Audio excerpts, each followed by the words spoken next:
My name is Rahul Sons and I'm the host of the On Meaningful Work podcast and the founder of the Disruptive Business Network. Now we are back after a little bit of a hiatus. For those of you who are new to the podcast, this podcast is really about digging into people's journeys into how they found meaningful work. And each episode we really hope to highlight those sources of meaning that have influenced a person's calling. Now this episode we have a very special guest in Gordon Young.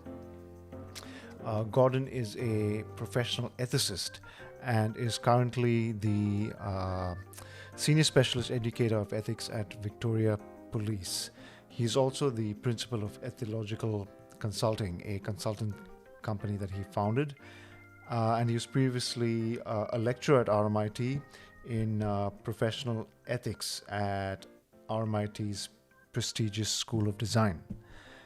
He's also provided consulting services to St. James Ethics Centre, the Australian Scout Association, Rotary Australia, the Australian Association for Professional and Applied Ethics, Laneway Learnings, and Australian Volunteers for International Development. Gordon and I had a great conversation, and I really hope you enjoy this episode. For all episodes, please go to disruptivebusinessnetwork.com, where you will find many conversations with some pretty incredible people. We're also about to send out a weekly newsletter, so you can also sign up to that on that website. Now, with further ado, here's Gordon. Enjoy. Say hi, Gordon. Hello, Gordon. Alrighty, welcome to the On Meaningful Work podcast, my friend. Thank you very much, Raul. In January 2022, the variant we are currently in is Omicron. How's everything going? Are you doing okay? But maybe let's start with your current job. Yeah, if you're open to, I know that there might be some sensitivities around it, but whatever you're open to talking about. Totally fine. Yeah, no, it's a new one. It's a bit of an odd one too, so it shocks me as much as anyone else. You ought to see people's faces when I tell them what this new job is. There's always a pause and then a what? As if being an ethicist wasn't weird enough. So yeah, first and foremost, ethicist is the title these days. I haven't got a little name badge with that now. But I'm actually an ethicist with the Victorian Police Academy. So previously having come from a consulting background, which in itself was weird enough, but now I'm looking at the ethics curriculum of the Victorian Police Academy with a view to revise it and then deliver it in a more effective manner. So yeah, hell of a job. That's incredible. So would it entail more teaching or more demonstrating, or what would the job entail really? Mainly strategic at this point, so they're shuffling me through the entire organisation, but starting with like the foundation program, which is what they call the program for the recruits coming in. They're 31 weeks before they go out on their deployments and do on-the-job training. So that's that for the first 6 months, but mainly sort of looking at it from a big perspective, sitting in all the classes, reviewing the content, seeing what's done well, what can be done better, and then we'll deliver a revision or do a revised content with consultation, so on and so forth, and then there may be some delivery. But I'm still, at this point, I'm thinking my delivery is probably going to be more focused on improving the capacity of the organisation itself, rather than directly to the recruits. Though, I'd obviously love to get back. I love teaching, so I'd love to get back to that as well. But might be a little bit more strategic in the nature of the job. So we'll see. Cool. And what's the aim of this program? Yeah. Good question. So, you know what? This is actually kind of surprising to me in that this is coming from possibly the most cynical person you'll ever meet. They're actually engaging in this in genuine good faith. It's like I've looked over some of the history of the role, and I am not the first ethicist in this position, and you can sort of see that reflected in the curriculum from time to time. But they've tried to do this in-house originally. They've had trouble since the 80s, obviously everyone knows, of various scandals with the Victorian Police. Most recent one being the falsification of those breathalyzer tests. Which, honestly, as an aside, not that big of an ethical challenge, really. That one doesn't surprise me that much at all. But they set a quota. What do you think? People faked it. True, yeah. It's incentives that count. Anyway, so, that's been dealt with on a different level. But, they've tried to do with it in-house. hasn't worked. They've tried to bring people in temporarily. That worked for a bit and then stopped working. And so I think they've finally wrapped their heads around the idea that, hey, look, we need someone else to come in. So I'm there for 2 years minimum. Could be a lot longer than that. So the goal really is to make sure that the training is of a good enough quality that it reaches the street, so to speak. And I mean, that's good for everyone. You know what I mean? Like, the obvious argument, especially from our end of politics, is that, the police should be accountable to the people that they police. But it's also good for the police, honestly. Anything that reduces the amount of conflict they have to deal with and avoids the risks that come with that job, and oh boy, am I hearing about some of those, it's good for them as well. Ideally, what we're looking for here is a positive relationship between the police and the community.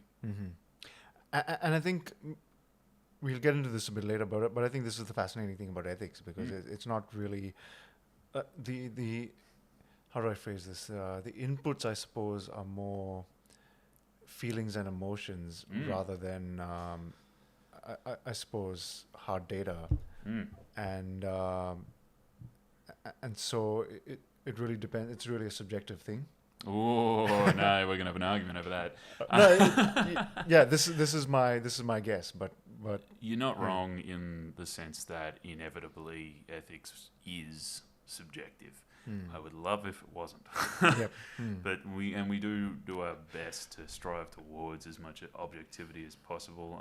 I like to think of ethics as a science in that regard, in the same sense that even for something as tangible as physics, you're still looking at it as a human.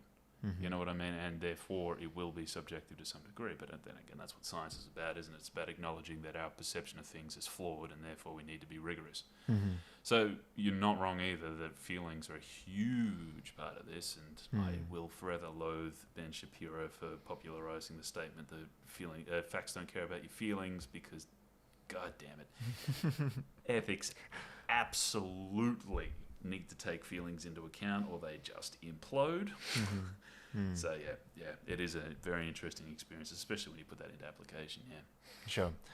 Okay, so park that for now. We'll come back to that. Sure. But let's go back to you and tell me a little bit about yourself. Like, where were you born? Where were you brought up? Yeah, sure. I'm Victorian, born and raised. Eastern suburbs boy out in Ringwood. So which was a eensy-weensy little bit tougher back in the day, but not that bad. Public school education, the whole sort of thing out in Ringwood Secondary. That I actually point to as being an incredibly valuable experience for me. Public school or school in general? Public school, absolutely. Ringwood Secondary was always a good public school in the sense that it offered a lot of curriculum, extracurricular activities, stuff like that. Teachers were empowered to care and put a little bit of extra effort in and rewarded for doing so. But it was also, how to phrase this, sufficiently diverse that you couldn't just be in a little bubble. You know what I mean? Like, you got exposed to everyone from every walk of life. And back in the 90s, it was, there was some rough stuff in there. So just move this a little bit for closer. sure. Bit of a drug issue through there, as you can probably imagine. I mean, freaking Croydon was the heroin capital of the East back in the day, and glad to see that under control now, but still. Getting a bit more of a understanding of different backgrounds and different people, it meant a lot. It did. Graduated from that. Lucky to come from a family that could support me to try and experiment a little bit and try different things and find things that worked for me. I mean, Christ knows they didn't give me a philosophy course back then. I mean, how were you at school? Were you a good student? I was fine. I was a good boy. You know what I mean? Yeah. The fledglings of being an ethicist were in there, and that I'd started to sort of figure out in the back of my head that being a good person gets you privileges. That's a very cynical statement, incidentally, for anyone thinking that. Anyone listening to that. But I was the good boy. I wasn't very rebellious in my teenage years. It was 20s when I figured that bit out. But did you get in trouble for anything at school? Nah. I hang with a sort of middle of the ground group, in the sense that, again, a bit of a diversity in there. We do stupid shit around the school, but we'd never get really caught for it. And again, benefit of being known as a good kid is that if you did get caught, you got the benefit of the doubt. Yeah, you could talk your way out of it. Not that it really needed to that much, but just pretty straight laced with high school, and my rebellion didn't really start until uni. So did you go straight to uni after high school, or did you? Yep. Did the buy the books thing straight laced, like I said. Graduated with what was the enter score? I don't even know if it's called an enter score anymore. 87.5, something like that. That's very, very respectable. Oh, well, thank you Congratulations. very much. It's freaking well better have been considering how much I threw myself at it. Yeah. Jesus. I took it fully seriously. I thought it was going to define my future. Christ knows if it did or not. Hard to tell.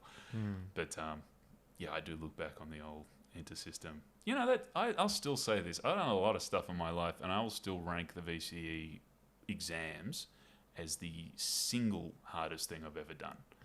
I've done a combination of things that turned out to be a hell of a lot harder than that, but the VCE exams, as a singular undertaking, were insane.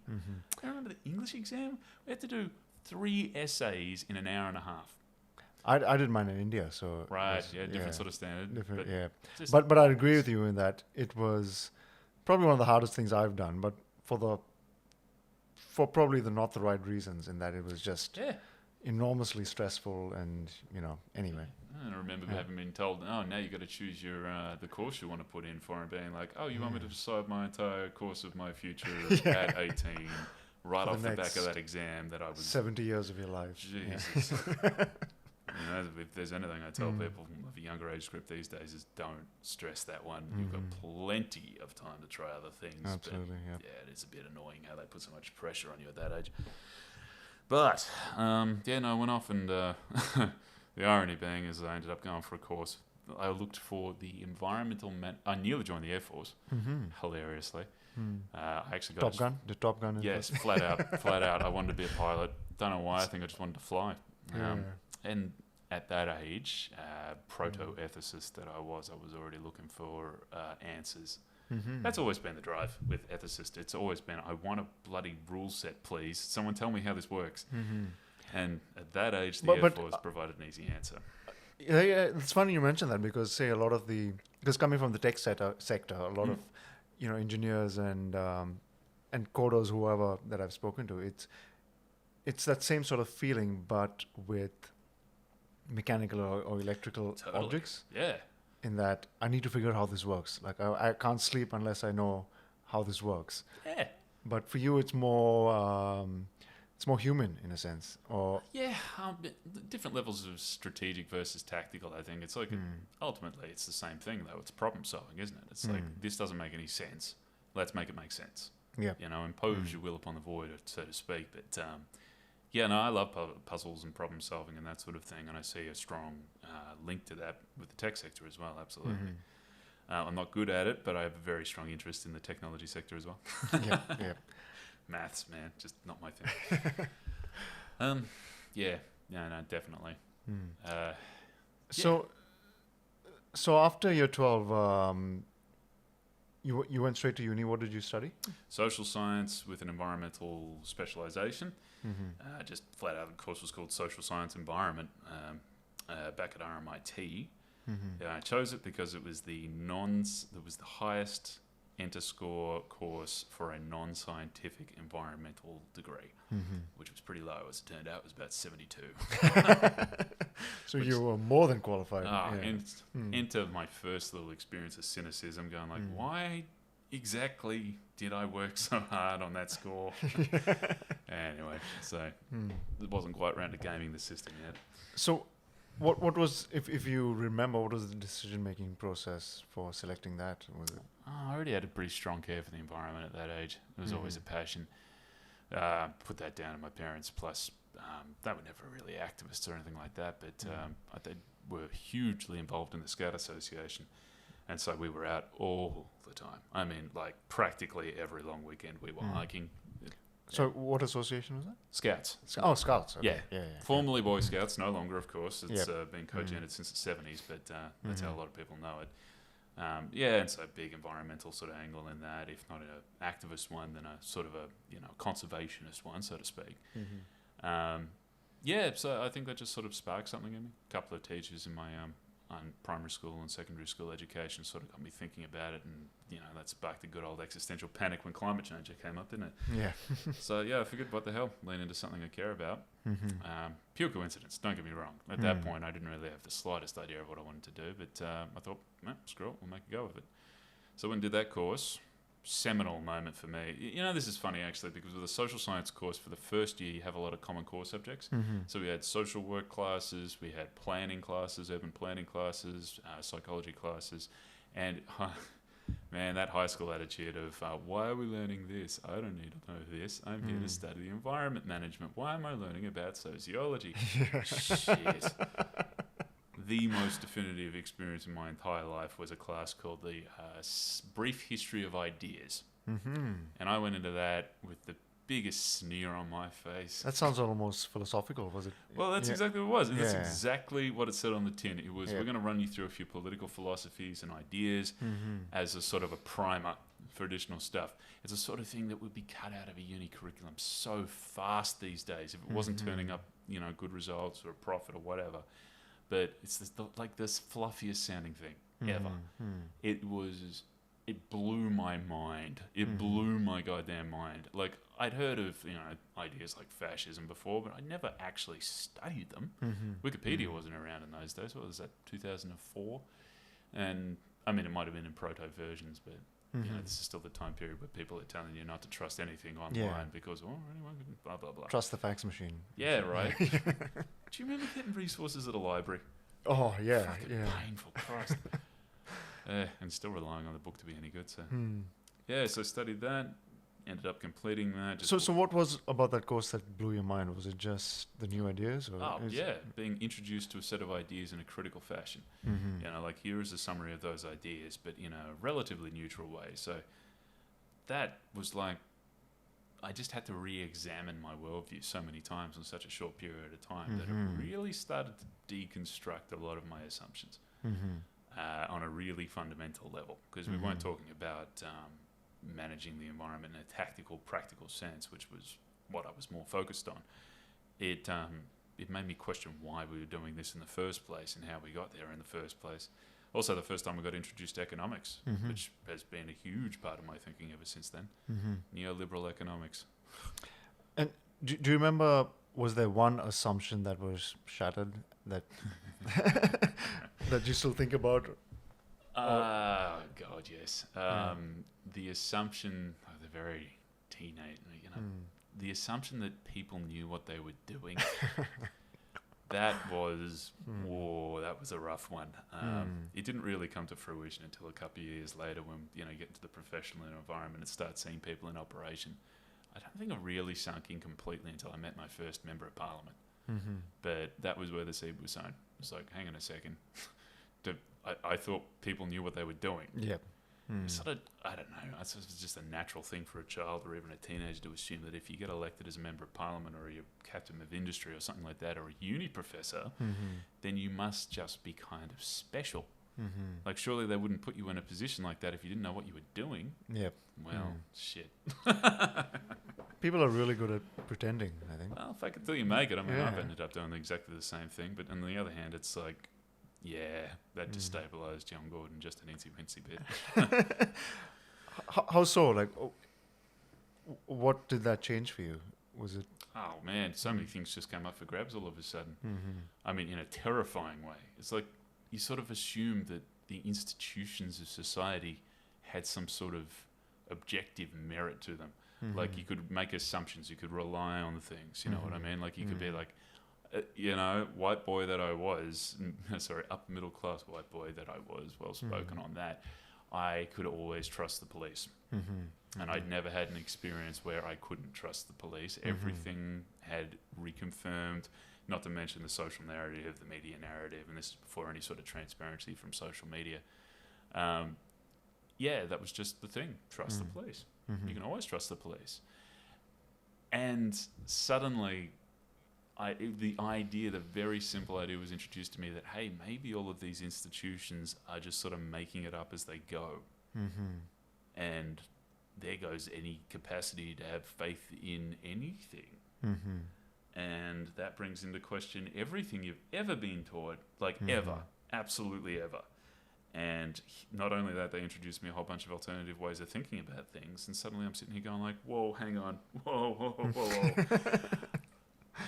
And, you know, again, this took a long time to come to fruition. But that's the the biggest one of all, I think, was the idea that my perspective on all of this might be just as valid as anyone else's, which meant I suddenly got a license, whether I realized it or not, to go out and just challenge absolutely everything. Absolutely everything. Why the hell not? Yeah. Did it have the reverse effect in the sense that your perspective might be BS as well, and that? Oh Christ, yes. Yeah. I mean, that was the first thing to fall. I mean, and it put. Thank God I never joined the Air Force. That's what I was looking for. If I'm perfectly honest, I would have thrived in the military at least for a couple of years, because I wanted meaning. I was looking for meaning in the world, and the military was like, no problems. We've got that right here. They would have removed my value set and replaced it with their own with no resistance whatsoever, and I would have swallowed that hook, line and sinker at least for a few years.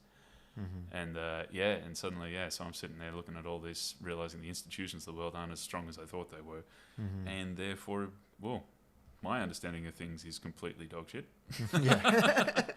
Okay, right back to the drawing board. Yeah.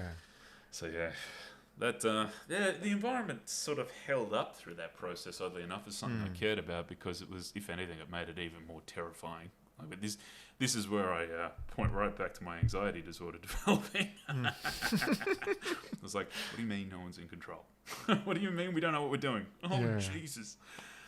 But first of many existential crises. Wow. Yeah. So from that, you managed to finish your degree, and You know, this is the funny thing. Someone's always pointed, and they're not wrong. People point this out to me on occasion: is that philosophy is a rich man's pursuit. You're completely right. Look, if I had to put bread on the table for myself or my family, I wouldn't have had time to play with those ideas. It would have been right back to getting shit done.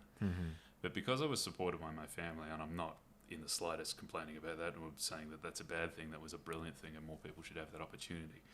But I had the opportunity to explore those ideas and ask those questions, and without having to worry about, literal food. Like, I didn't even really have to work if I didn't want to, but like, obviously the family lent on me to do so for, discipline reasons, and good on them. Yeah. But, it was actually interesting. At the same time, I started up a job as a builder's labourer, as a part-time job, and that was the perfect yin-yang thing. Yeah. Sitting around in an academic environment, climbing right up your own ass, and surrounded by people that were doing the same thing. And again, I love academia; it's a great thing.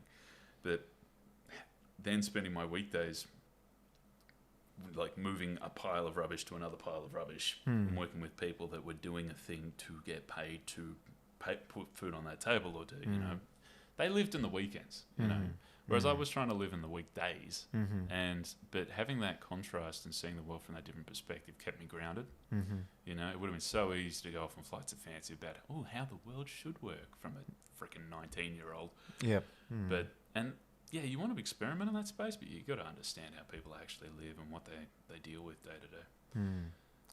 Then I graduated that, and then it was off to professional work. Cool. So before that, like you spoke about how this course sort of blew your mind and shattered your assumptions, and maybe say tracing back earlier in your life, do you recall, was there an incident or or something else maybe that, say, between like when you were a young kid, did you have your mind blown in any way? Was it? I did. Without getting too heavy about it, lots of bullying.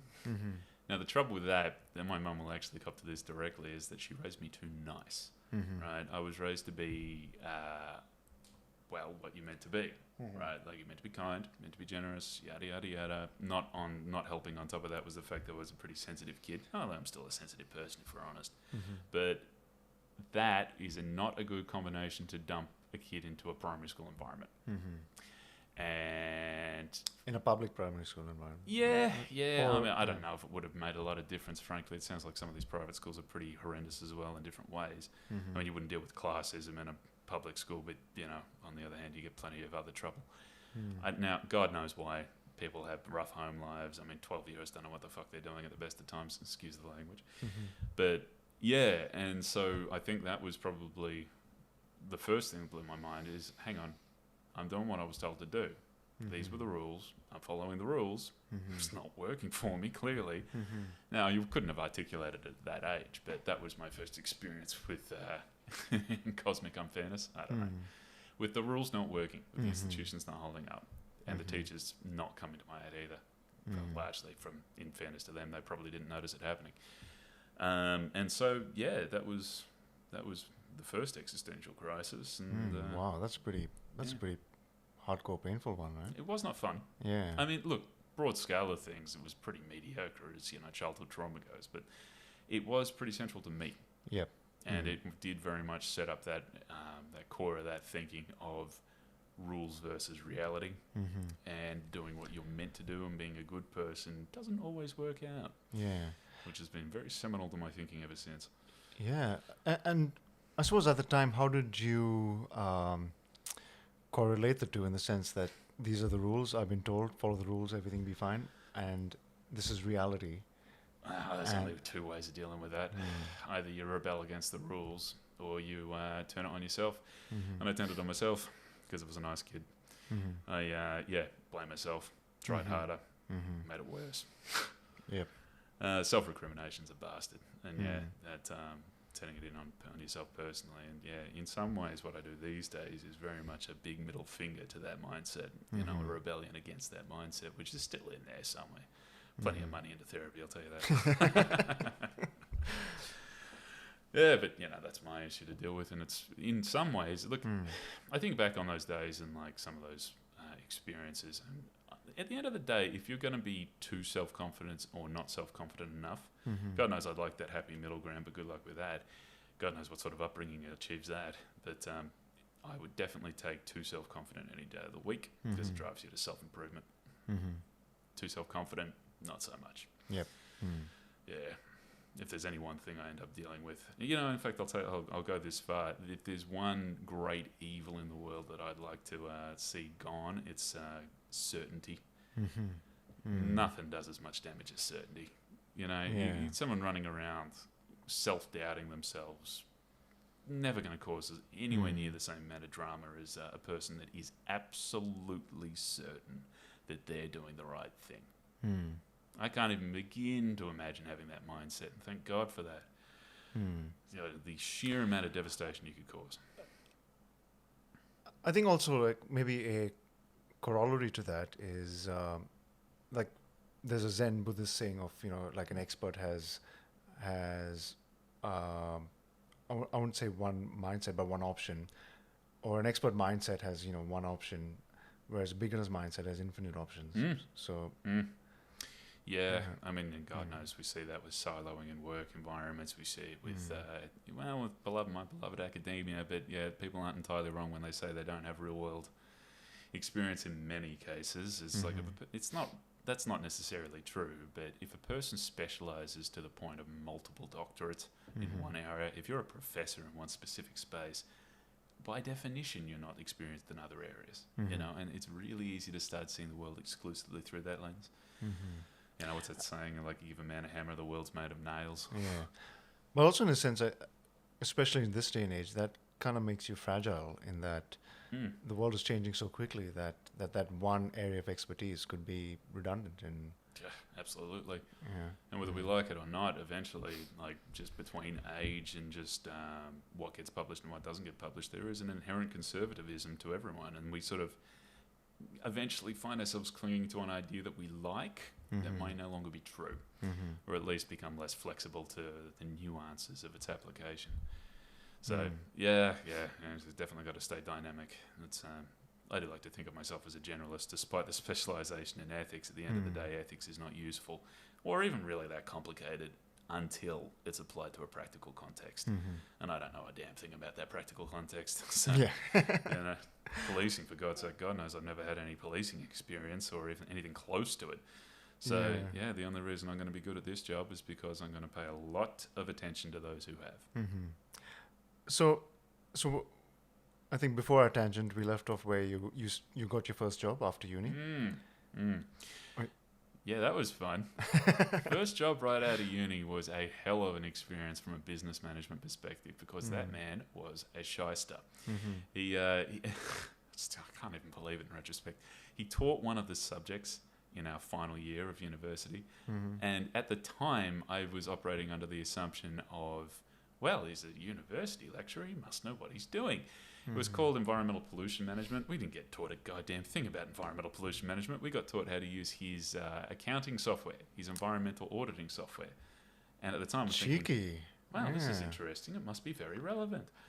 Sure enough, what's he do? He recruits half of our damn class into his business the next year. And I'm sitting there thinking, oh, wow, this is fantastic. What a generous person volunteering. No, I didn't even realise you got paid to be a lecturer. Anyway, wandered in there, eyes wide, and like just, oh, this is fantastic. He did not pay our super.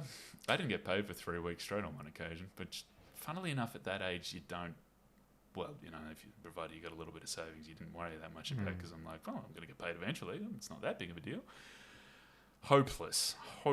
Just the business model as it was. This is the salad days of the environmental movement. This is right after Al Gore released Inconvenient Truth. Yep. It's when it was first hitting the public consciousness. This was, peak relevance, peak panic.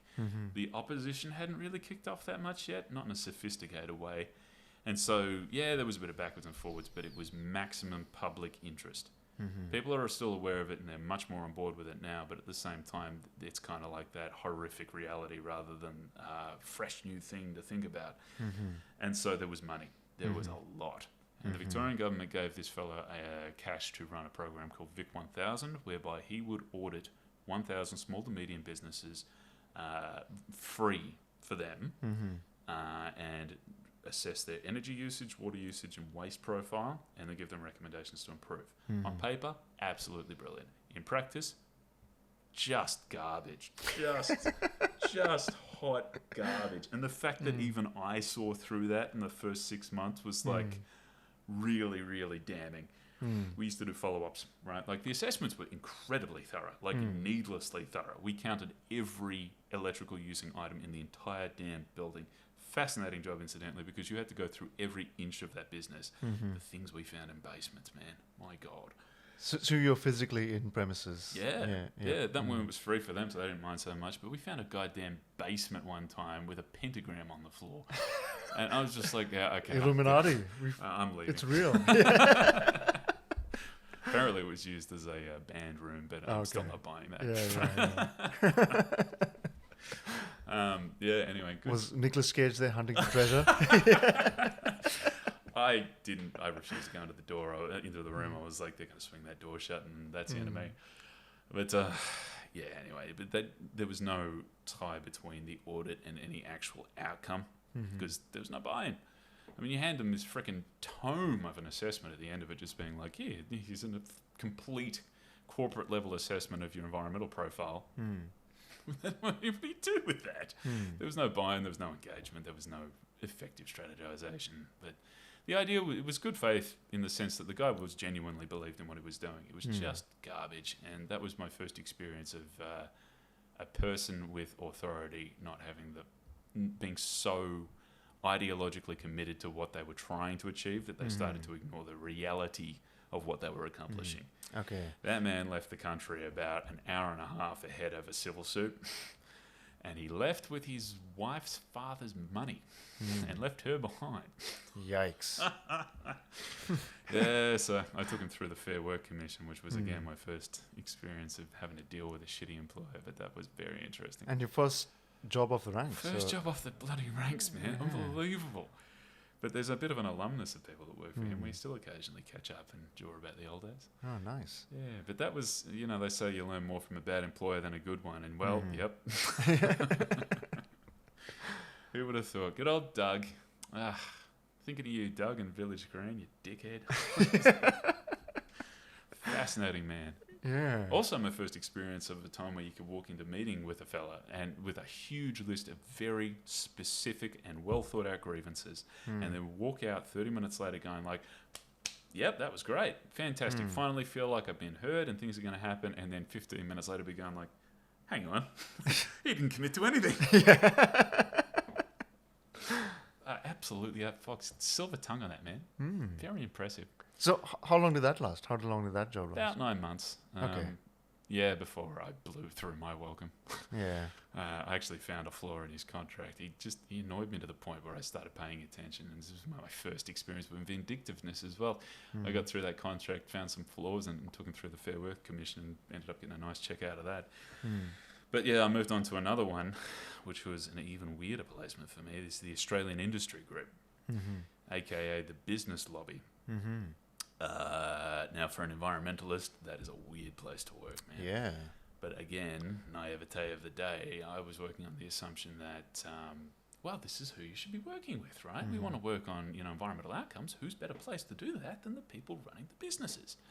That's not wrong. It just shows a complete lack of understanding of politics. As it turned out, the job itself, this is in 2008, and this is in the middle of just the tail end of the Millennium Drought. And were you in Australia around about that? I was, yeah. Yeah, so you remember it was bad, man. Yeah. This is Also the GFC, I suppose. just before. Okay. Just before. Yeah. This is still economy going okay, but this is the drought. We were down to 20% in the Thompson, and the last 10% is mud. I remember Ballarat nearly literally ran out of water on one occasion, showering with buckets, people dobbing each other. And people think that, the current lockdown provisions at Gestapo, you should have seen people during that drought. Man, you saw green grass, you reported, wow, it was rough. Not wrong either, it was gotten really freaking dangerous for a bit there. Anyway, so I was working with large industry members to help them introduce a new bit of regulation that had come in, which required them to find water savings. Very, very soft approach taken there, but effective. And I won't say that the Australian Industry Group was doing it in bad faith either. They genuinely put some money and time into it.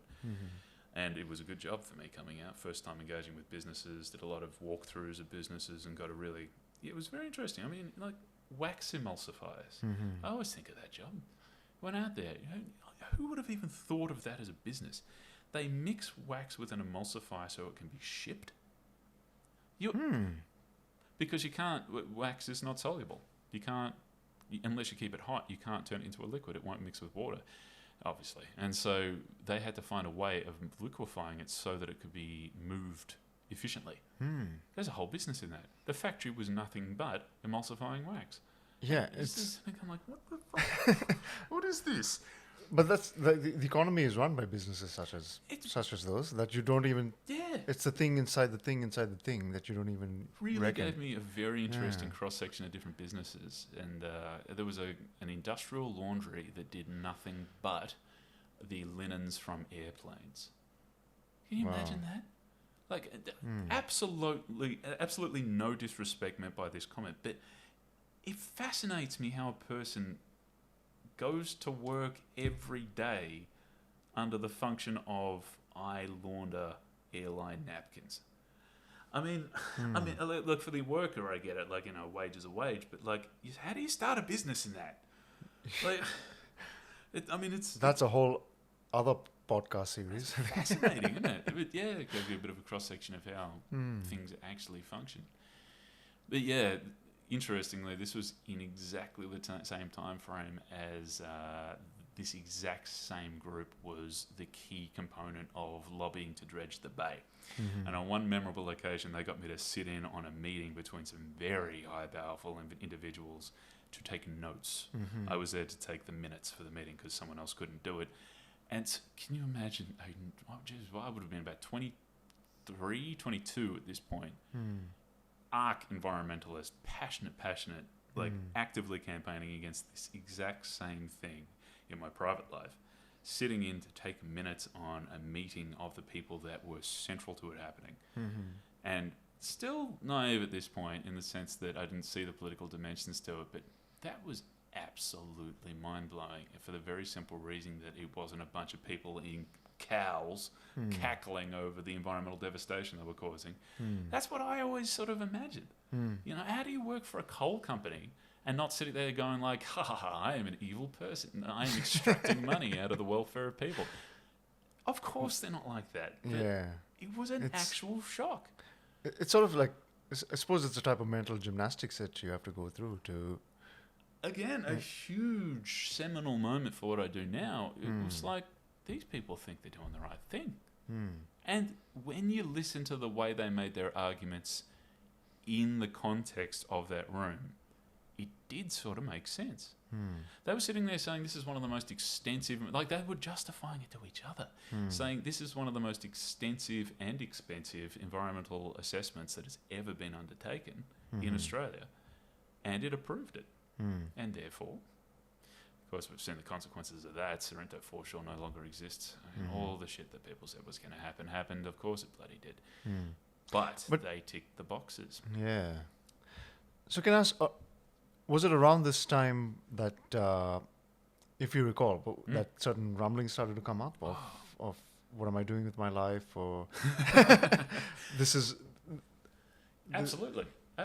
This is not where I'm supposed to be, or Yeah, no, exactly. Around about this same time, because I was sort of like, I was like the, I'd call myself a climber in that I don't mean that in a complimentary way.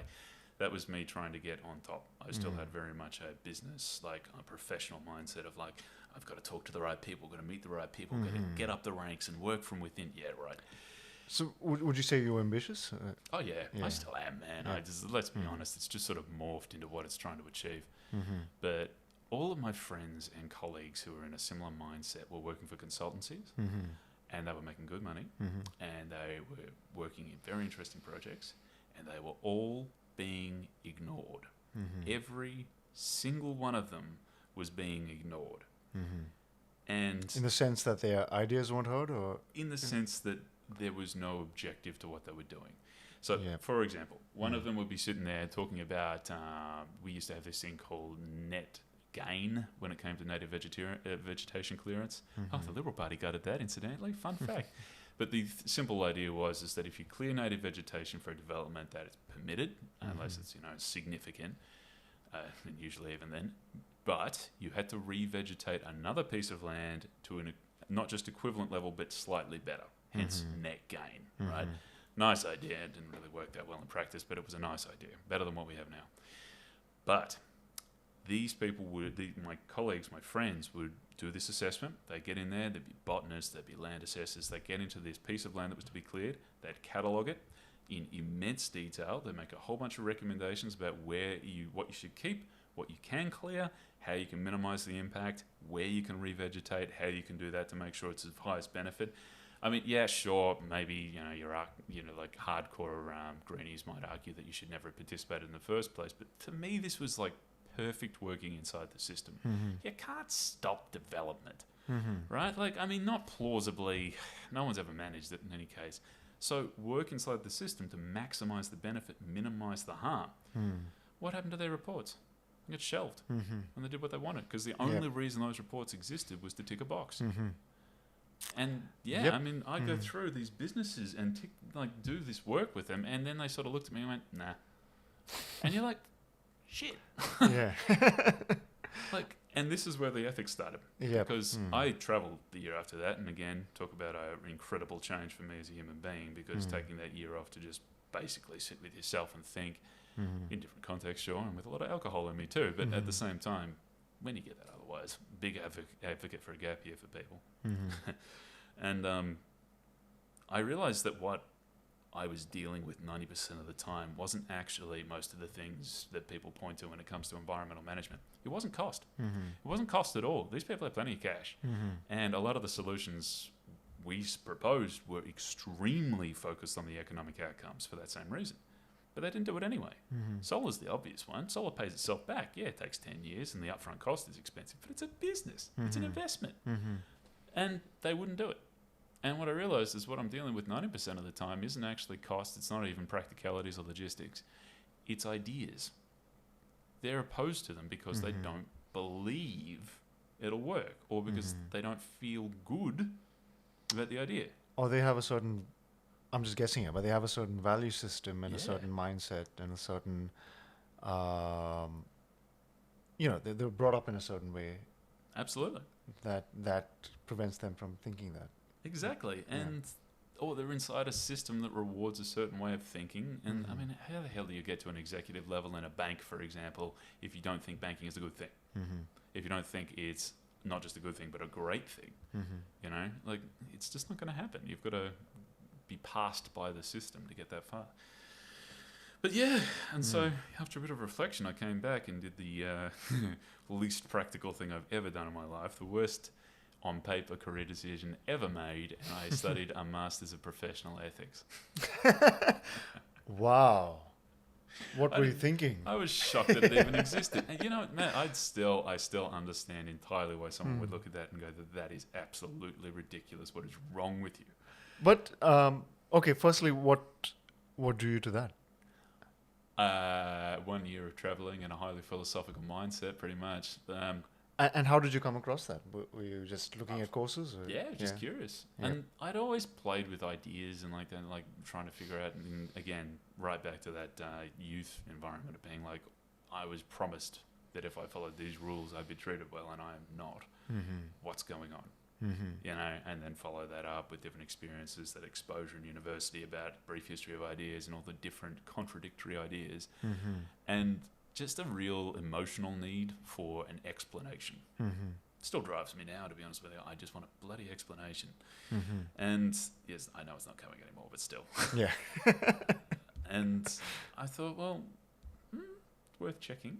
I was looking mainly at Masters of like environmental management, just, you know, the usual career path, but it wasn't doing it for me, largely because of my experiences prior, one with a shyster and the other with an incredibly, well, not cynical, but a political environment. And I thought, well, I can't remember the exact mindset, but I just Googled it, you know, and checked it out. And Melbourne University, right there, Masters of Professional and Applied Ethics. I'm like, screw it. Sign me up. Screw it. With literally the mindset was screw it. I think, what the hell? Let's just, whatever. I've already got a career.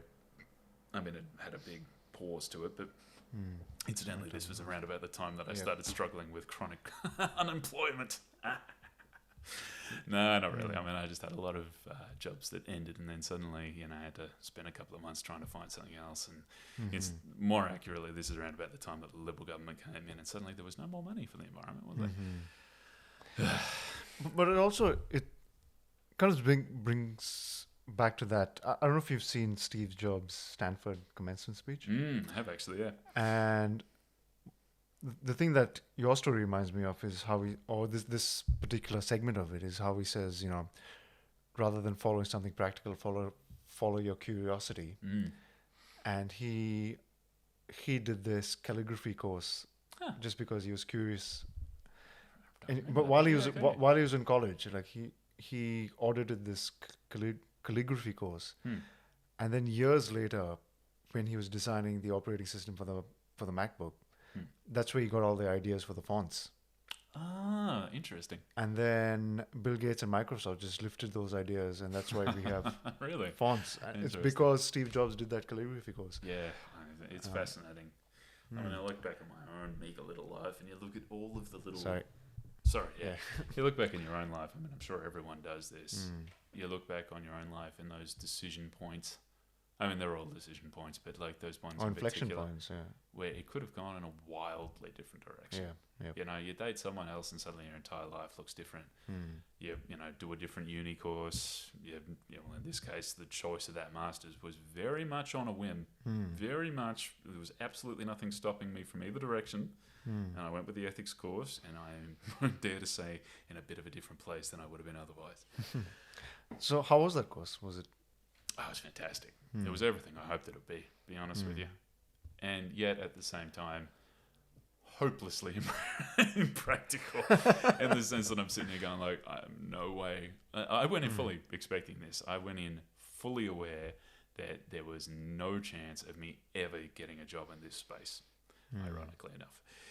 But I thought it would enhance my other work. And that's true. It would have. But the funny thing is that I have managed to turn that into a career.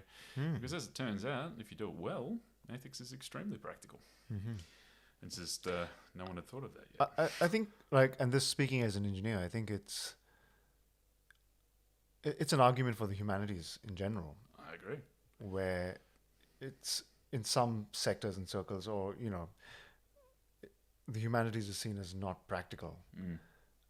But and I've kind of got into the humanities kind of late in life, and it's hugely practical because it teaches you about the human condition.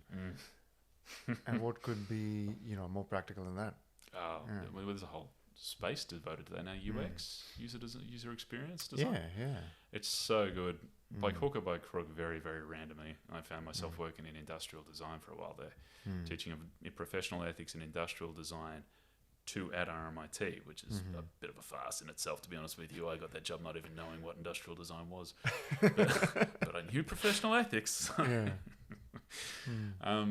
But yeah, it is fantastic to start seeing some of these silos breaking down a little, and the technology side starting to see the value in the humanities, and I hope the humanities starting to see the value in the technology, because these things don't exist in silos, not in practice.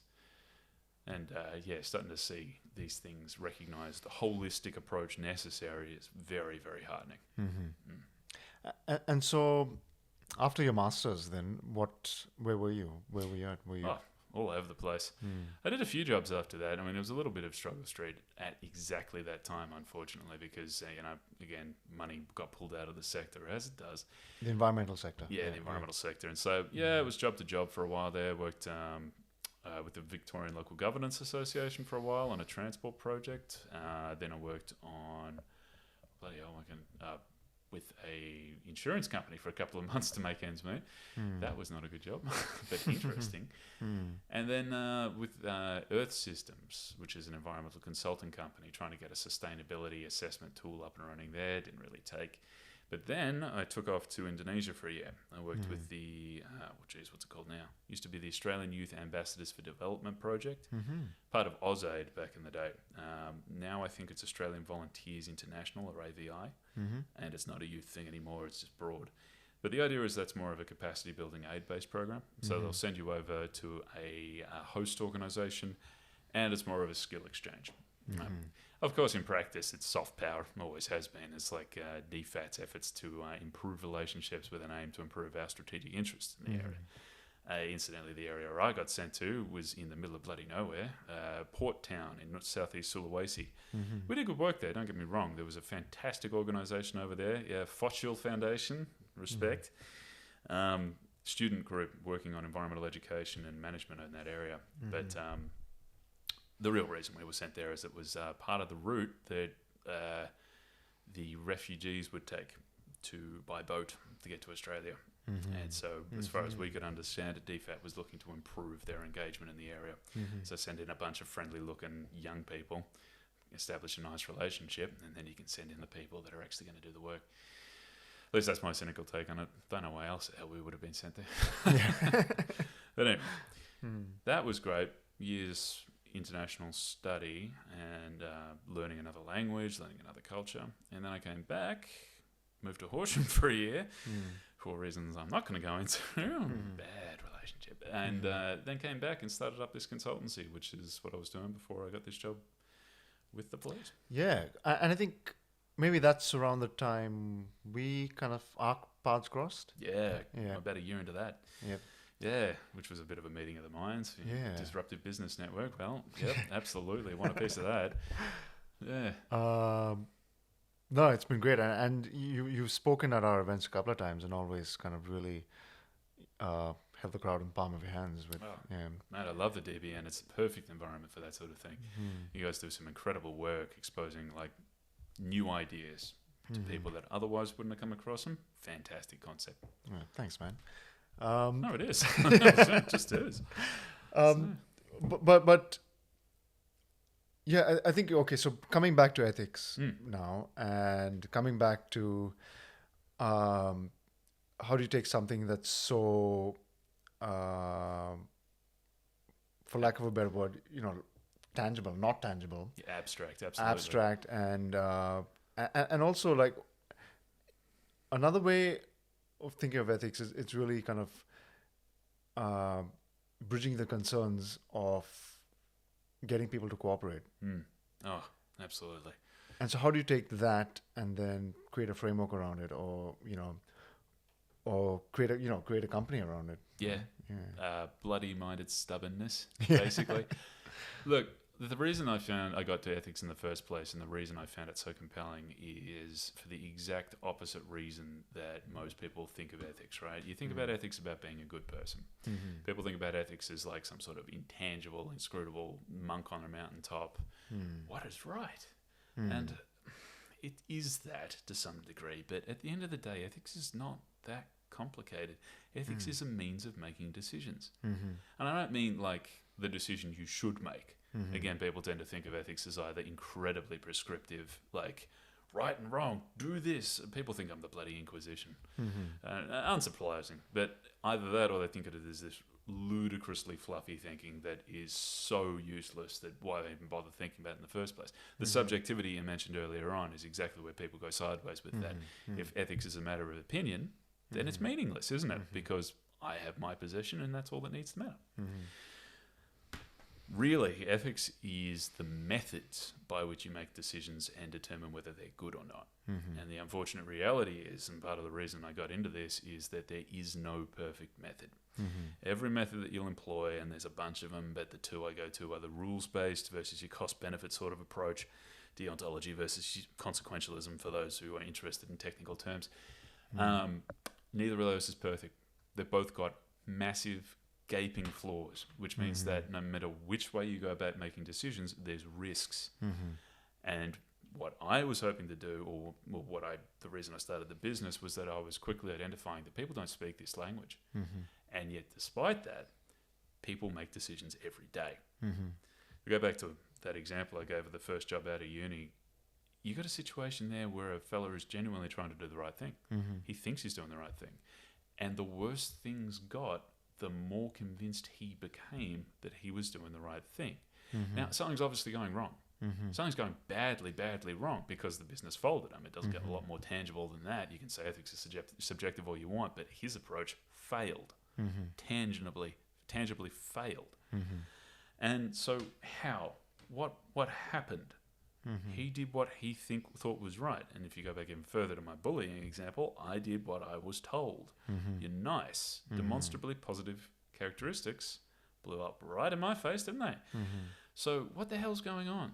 And so you start to look at that, and from a business perspective, at its core is that people are making decisions using a given framework, or possibly a combination, without understanding what the risks are inherent to that approach, and therefore they're not managing them. And you get a mess. And also, I think what practical decisions or economic decisions discount is externalities. Right. That word, man, yeah. It's a trigger point for me. And I think this is where ethics maybe comes into play, because it doesn't become a simple profit and loss equation. It becomes profit loss plus the common good. Yeah. Well, this is the irony, right? And actually, economics was part of the thinking that led me to this space, is that economics is in itself more or less an ethics framework. Like, you're trying to model the market, and the market isn't a thing. It's a bunch of humans running around making decisions. As for those who are familiar with the whole, neoliberal economic theory, or the prevailing theory in, economics, is there is this core idea at it called rationalism, economic market rationalism, which assumes that the market is making the right choices if it's left to its own devices with certain restrictions placed around it, because people will make the right choices for themselves. And that assumes that people are fully informed consumers and that they're rational. Yeah. Which is BS. No, they're not. Yeah. Those two things aren't even possible. That's physically impossible. You literally need to be God. And no, it's just... But the intention of the method is extremely noble. If it could be pulled off, it would be amazing. But like every other discipline, it has this nasty tendency to only focus on its perspective. And I mean, where's the conversation between economists and the social scientists? I mean, there is, I suppose, Daniel Kahneman, who won the Nobel Prize for blowing this theory out of the water and inventing behavioral economics. But I think the way we operate is still under the the old economic model. Yeah. Well, it turned out to be very profitable for a certain number of people, didn't it? Mm. Look, again, the exception sort of proves the rule, but like what we're aiming for here is, at the end of the day, the most effective and accurate decision is going to be as fully informed as possible and as rational as possible. Mm-hmm. And those are two things that I aim to provide, Mm-hmm. right? Fully informed meaning not just what you know. Mm-hmm. Like, again, going back to that boss example, Mm-hmm. there's so much information missing. He was missing the fact that it was not working, Mm-hmm. or at least was irrational when exposed to that information, and was rationalizing what he was doing was right, even if the numbers didn't stack up. I still remember he had a word to me in private one time, and he was like, you see, what most people don't understand, this is at the point in time when he was running out of his government grant and was trying to morph over to corporate work, and it wasn't working. Mm-hmm. He wasn't bringing in nearly enough to keep things up, and his product was crap, and so every time he took on a corporate client, they would never recommend him. Word of mouth was now negative, right? And he turned around to me at this stage when the writing is on the wall that clearly and a 22-year-old could figure it out. And he turns around to me and goes, most people would make the mistake of leaning backwards and being conservative at this point. What you need to be doing is trying to expand. I'm sitting there going, you got to be joking. But he genuinely thought that. So the irrational and not fully informed. That's what we need to avoid. Now, this can also be true for successful companies. I mean, like, just because you're making a bunch of money, I mean, why? This is the first thing I'll say to a group, like a board in particular, or an executive group, is what is the objective of your business? And yeah, of course, it's shareholder profit. It's to make a profit, keep the business in operation. But man, go sell drugs. I mean, seriously, heroin, guaranteed audience. Absolutely. I mean, I suppose they did with the frickin' opioids over in the US. But I mean, weapons sales. Why don't you do these things? Because it's not just about the money. The money's just a means. It's just, I mean, don't get me wrong, it's a very important means. And that comes to the power stuff I've subsequently gotten into. But it's like, what is the point? If you can't answer that question, what are you even doing here? How are you ever going to succeed? You don't even have the definition of success. Like, and, you know, some people jury rig it by saying money is success in and of itself. But what's the money for, man? What are you going to spend it on? And why? If it's to distract yourself from the reality of the work you happen to do. Yeah, not great. Yeah, but I suppose it does come down to ethics being that bridge, that bridges across differences of opinion.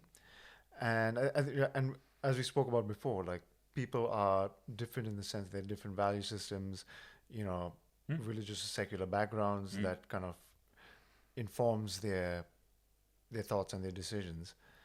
I suppose is your job as an ethical consultant to shatter those down and build them up anew, or is it more? Or is it more presenting other mental models that could benefit the common good more than what they're trying to do? Yeah. It's honestly about making sure that those frameworks that they already have are a little bit more sophisticated than what they had to begin with. Okay, so you talk about different values, and actually a reference to another group here. Someone from the exact opposite end of the system for me is Mary Gentiles over in the US. You may have heard of Giving Voice to Values. Worth looking up, incidentally, for everyone. She comes very much from a values-driven approach to ethics, which is exactly the opposite of where I come from. I come from a very much that consequentialism. I don't believe in rules. I don't really even believe in values. I believe in consequences as a measure of what is beneficial and not. But there is definitely value in what she brings to the table. And these are complementary methods, again. And the way she puts it very cleverly is that... we spend too much time in this field talking about what is right. It's not really necessary. 90% of the time, people are trying to do the right thing. And you sit down with anyone's given set of values, and they're fine, man. I mean, like, you seriously get anyone to write down their system of values, and the vast majority of time, on paper, as presented, they're positive. It's when you get into the detail that things go nasty, and it's not necessarily because the detail is nasty, it's because they don't have any detail. So, for example, we talk around, like, corporate example, or government example. The Victorian government has a list of public service values. One of those values is accountability. What the hell does that mean? Now, you can get a dictionary definition of that. It's not very helpful because it's similarly vague. You can, but the government doesn't even go that far. I'm a freaking ethicist, man. I'm working with these guys. And I turned around at one point and went, what do you mean by accountability? And they led, well, being accountable to each other. And I'm like, I know you don't have an answer to this. Do you know how I know you don't have an answer to this? I wrote the definition of accountability. I literally did. My master's thesis was on accountability mechanisms in the Victorian Parliament. And to my absolute horror, I went looking for a definition of operationalized accountability. It does not exist. So unless they're going to refer back to my work, you have no freaking clue what you're talking about when you talk about accountability in a corporate space. It's well-intentioned because anyone you ask about what is accountability, they'll give you a generally good definition. You know, like making sure you don't hurt people without an explanation or justifying what you do. But what does that mean in application? And this is where shit goes sideways. Because you get into a situation where, let's say, for example, the minister comes down with something that is not good, right? That has to be implemented by the public service. Okay, so let's say we're going to do something incredibly destructive, like we're going to clear cut a state park, like we're just going to completely eliminate green space in the city of Melbourne. They could do that. There's nothing to stop them doing that apart from the threat of not being elected next time. It's 4 years away. There's plenty of time to recover from that. Let's say hypothetically that happens. The department has to do it. Okay, so what does accountability mean in this context? I don't know. Like, no one has a freaking clue what that would actually mean. What it would mean, practically, by most people's definition, is refusing to do it. Not going to happen, is it? Unless you want to get fired, and at which point they'll employ people that will. At which point the entire value has not only not worked, it has backfired because the ethical people got punished. Not helpful. And so when you apply that to people's perspective on things, what we're trying to do here is not so much break down their belief system. It's rather to say, like, okay, articulate it for me. Let's see if we can get some real detail around this. And then we can do a little bit of, not aggressive, but just basic critical analysis. So it's, you know, the key ones for me, I love doing this. I shouldn't, but I love it. You get people to articulate their value system, right? You're like, here's 50 values. Choose your top 10, choose your top 5, choose your top 3. And the combination I'm always looking for is honesty and loyalty. Two things on paper no one's going to disagree with. Everyone likes loyalty. It's great. Everyone likes honesty as well. That's really important. Okay, what if your friend asks you to lie for you? You're stuffed because those values don't only not help in that situation, they conflict with each other. This is where the robot melts down. Right. It's a logical, if that is as sophisticated as the thinking gets, you're screwed. And the general way a person reacts in that situation is they'll have cognitive dissonance and they'll either rationalize it so they don't have to think about it, or they'll have a full-blown existential crisis. And that's not helpful. It's the sort of thing that can drive a person into a very bad place. And so there's so many easy ways of working around that, but people aren't equipped with them. Yep. Sorry, I'm just keeping an eye on the time. Sure. We're a little bit over. You have a few more minutes? Yeah, that's fine. Okay. So maybe just thinking about accountability again. Yeah. So that could have a million definitions depending on the outcome. Yeah, exactly. So if you're speaking to someone about accountability, how would you begin to get them to understand it without defining each and every situation where they might be held accountable? Yeah, for sure. Yeah. So, look, put it into context is much more useful, I tend to find. But like, the way I ended up defining it is that it's got to be distinct from other ideas, right? So people tend to conflate accountability with transparency. So they would view being accountable to someone is they can ask you questions and you have to answer them. It's not. That's just transparency. Transparency doesn't get you accountability. Accountability is consequences attached to that. Now, what my work was focusing on was finding the boundaries around that idea, because it's not reasonable, for example, that someone hold me accountable for something that I didn't do to them or that was accurately ethical and therefore justified. I mean, they can ask for an explanation, but it doesn't mean I have to have consequences visited upon me, right? So the idea was to winnow it down into something that captured the idea accurately, but was also useful. You know what I mean? And you can do this. It takes a lot of damn effort. I mean, honesty is a good one in that case. It's like, no one means complete and total unnuanced honesty. We all tell lies. People tell lies constantly. I think the research on that was that in the first 10 minutes of a conversation, a person tells an average of 7 lies, right? And that's not even lies by omission, which are substantially more frequent. But so where's the boundaries? What do you mean by honesty being a good thing? There's obviously circumstances where it happening is not a good like being completely honest is not a good thing. I mean, the Kantian ethics of the axe murderer thing, God, I hate that bloody case study. Well, I love it, but I hate it. For those who are uninitiated, the idea Kant was very, very hardcore in rights and wrongs. He was very much the deontologist. And the idea was that you should never, ever lie because it is a sin against yourself. And so the hypothetical he posed was that if you're downstairs in a house and a person runs into your house and says there's an axe murderer after me trying to kill me, runs upstairs and hides, the axe murderer then comes to the door and isn't going to hurt you and says, where's so-and-so? I want to kill them. You have to tell the truth because to do otherwise would be sin against yourself. This is an assessment I think most of us could agree is fucking stupid.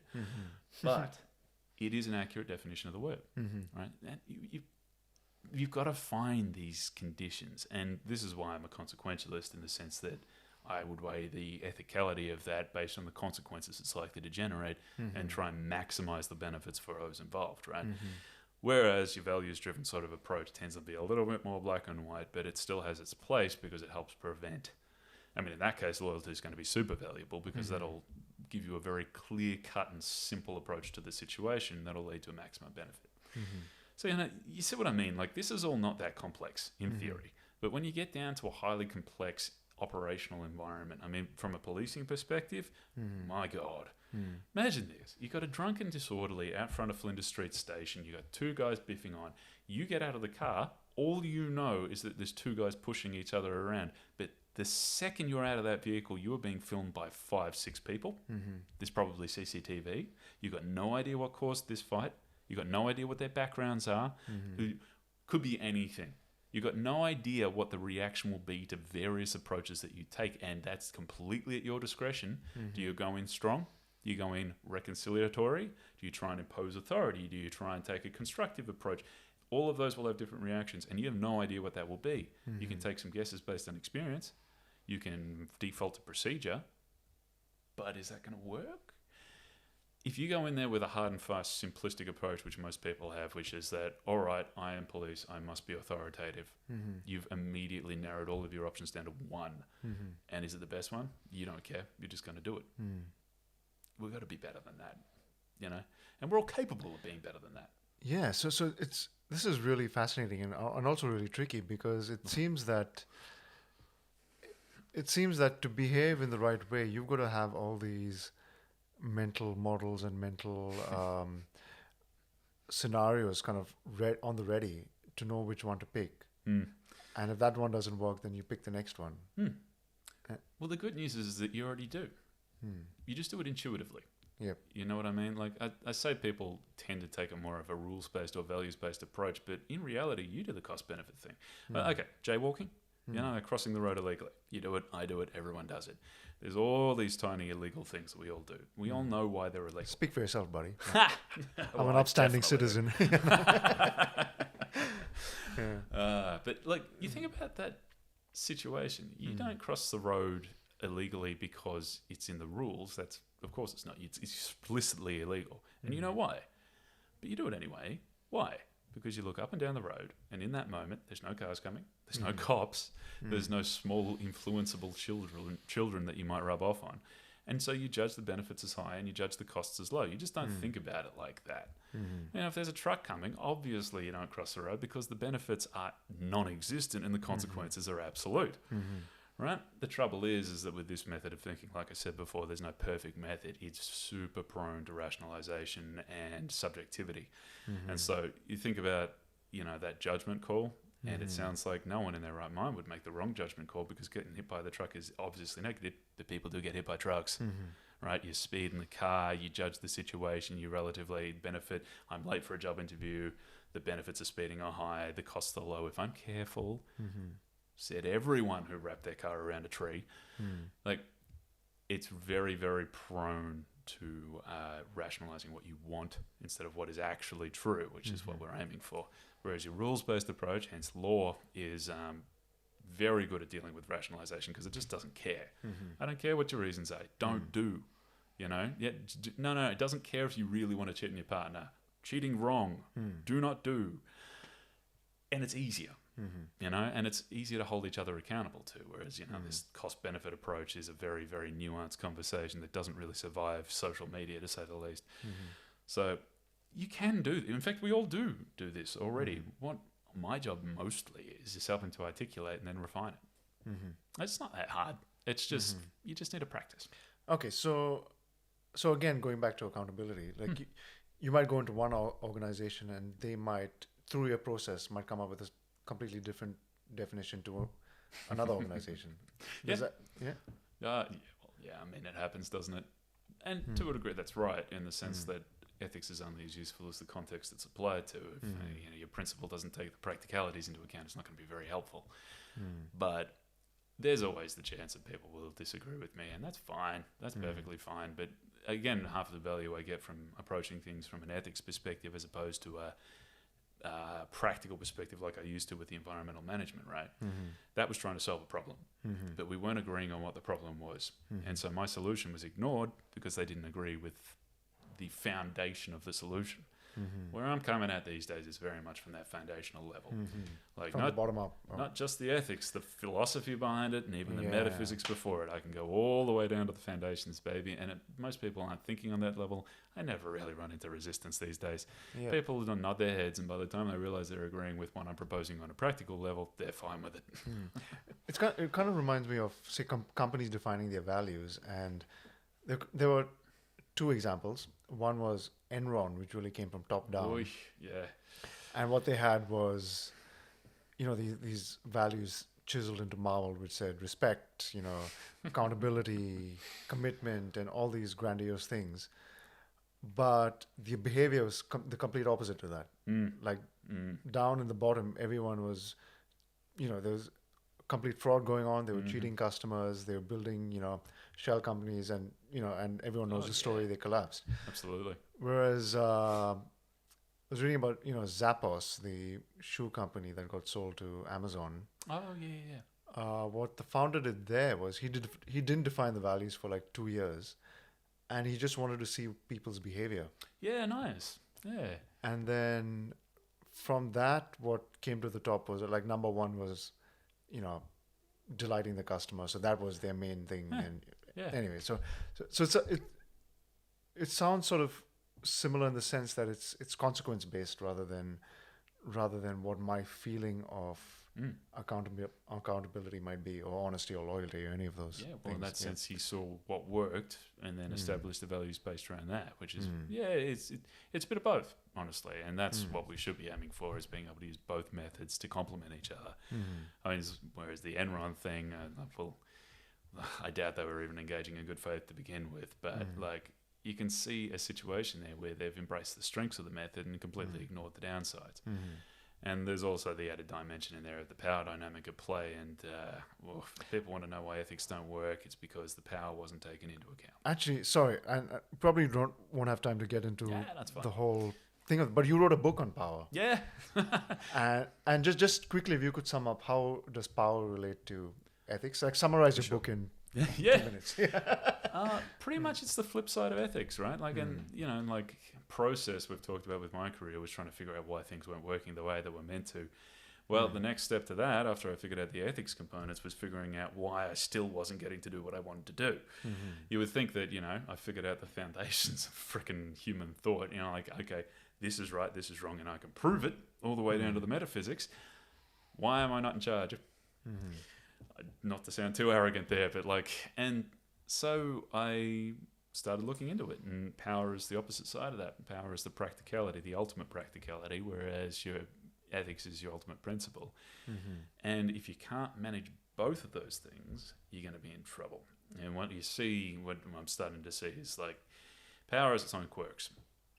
And to take it to a political level in particular, you see this a lot. Progressives are, generally speaking, very, very good at ethics. Everything we do is based around what is right, and we try to be as informed about that as possible. It goes sideways a lot. There's a lot of divergent thought, but that's to its benefit, right? Because we internally criticize each other. I mean, if you haven't had allies jump down your throat, I will be amazed. I mean, it's part of the process. But we suck at power. We suck at it. On the other hand, conservatives, fantastic at power dynamics.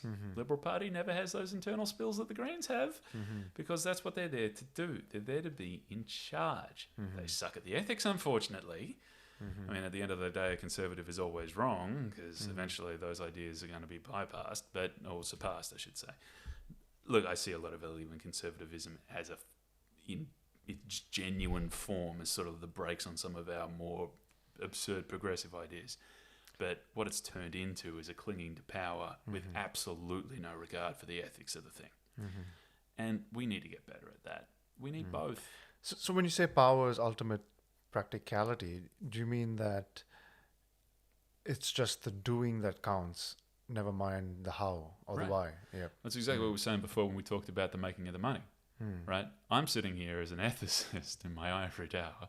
When do I get my ivory tower, incidentally? Anyway, you're sitting there at the ivory tower telling a business, what's your point? What are you here for? Why do you exist? What's the function? Meanwhile, they're making money. Right? Now, there's value in both those things. Both are absolutely essential. But at the end of the day, there's very little denying the fact that having a shitload of money means you can do a lot more things than if you just happen to be right and don't have any money. Right? It's the practicality. It's the ability to control your circumstances, which is how I ended up defining it. Money's not the only means to that. I mean, it's talking about the police. Force is obviously one of those ways. Hierarchy, rules, information technology, and of course psychology, which is by far the most neglected one, and therefore has the most potential. But all of these dynamics need to be incorporated into our ethics. And when people tend to talk about ethics as being like this fluffy idea, that's what's missing. It's the ability to institute the ethical outcome, right? Make sure that it's rewarded and successful, and you don't end up with the exact situation we described before, where someone tries to do the right thing, and the same exact situation I had in primary school. We try to do the right thing, and not only does it not work, you get punished for it. That's the exact opposite of what we want happening, and the only way we're going to succeed in that is by a better grasp of that power. Fascinating. I mean, we could literally talk for hours. Yeah, we literally could. But just a couple of quick questions, just to we haven't even touched on, ethics and technology and AI and all that fun stuff. Yeah, let's do that another time. My God, that's definitely a whole other podcast. But in your work now, or even while you're running your own consultancy, like what makes you come alive, or what makes you feel alive? Man, you can hear the passion in my voice about this sort of thing. It amazes me. There's so much potential here. Like, I see so much. I'm so passionate about what people could accomplish. And I don't mean that in a come and listen to Wise Gordon a bit. No. You've all got your own specializations. You've all got this incredible capacity to have a enduring legacy on the world. Other people, we can all lift up each other up. We can all empower each other, and we all do to some degree. But what I really want to see happen is everyone be able to do it successfully. You know what I mean? Which is a reflection of both the practicality, but also the principle of the thing. And we all tend to fall down in one of those two areas. If we can improve on both of those areas and have that full sophistication of thought, which we already do, but to articulate it and then make it effective, really genuinely solid, we could do so much better than we currently are. And so, I see a huge potential there, and hopefully we can see that wrought through podcasts such as these. Yeah. And final question is, what does the term meaningful work mean to you? Work with meaning. Come on. I mean, that's exactly what we're just talking about, in the sense that people that do what they love need to be able to do it in a way that sticks. You know what I mean? That is effective and powerful. Meanwhile, those who are very good at what they do, but find those sort of questions about why a little bit scary, God knows I understand that. Being able to engage with that idea and not have a full-blown crisis and not just fall apart or wander off into the wilderness, but rather to refine what they're doing to be more meaningful to themselves and meaningful to the world at large. That's meaningful work in my book. We can all have it. We just got to work on it. Cool. Thank you so much, mate. Thank you for having me. It's always a pleasure. No, I really appreciate you, coming all the way and, Oh, please. You gave me one of my big starts with the Disruptive Business Network. Cannot recommend you strongly enough. Awesome. Thanks heaps, mate. Thanks, until next time. Next time for sure, absolutely. Thank you for listening to this podcast. If you're enjoying and are learning from this podcast, please subscribe on YouTube, Apple, and Spotify. A great zero-cost way to support us is to leave a review on Apple Podcasts and Spotify. If you are feeling extra generous, it'd be great if you could leave a comment or feedback on our Apple Podcast or YouTube pages. Or you could email your comments and feedback to me directly at rahul@disruptivebusinessnetwork.com. That's RAHUL at disruptivebusinessnetwork, all one word, .com. Finally, a big shout out to our producer Dan Scahill for his work on the keys and to Vashti Civil for writing the original music for our theme. Until next time, this is your host, Rahul Sohn, signing off. Bye.